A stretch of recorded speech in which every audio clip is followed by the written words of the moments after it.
Right, look, anyway, Yeah.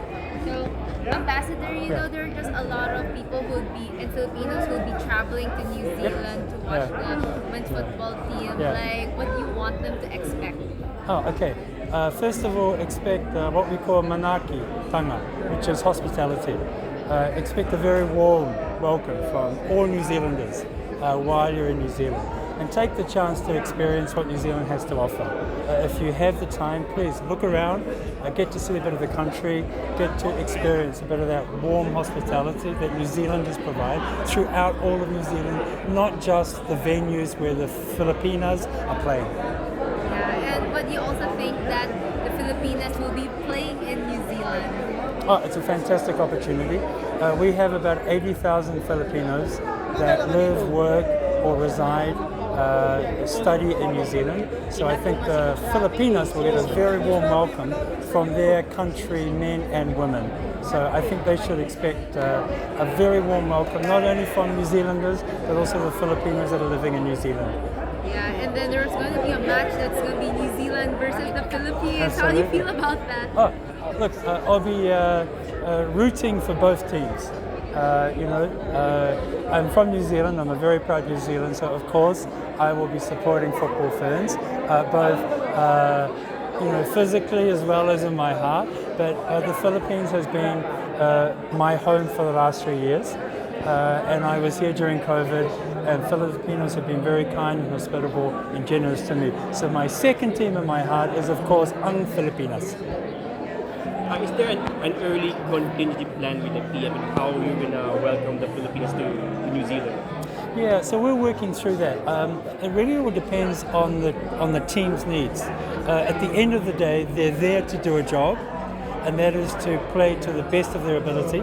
And so we are working with the Philippine Football Federation to understand how we can support them once we know what their needs are and they're taken care of, and then we will look to see what we can to make them feel as welcome as possible in New Zealand. And of course their supporters too.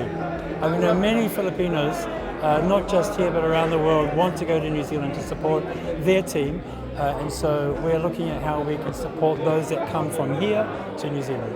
So after this World Cup, how will the New Zealand Embassy help Philippines sports in general after the World Cup? Well, we're very active in helping, of course, our other big sport in New Zealand, rugby. We've been actively supporting the Volcanoes, but today is not about them. This is about soccer. I think that, as Ambassador HK said, sport is one of the ways that young people, but particularly young people, can leverage and their talents.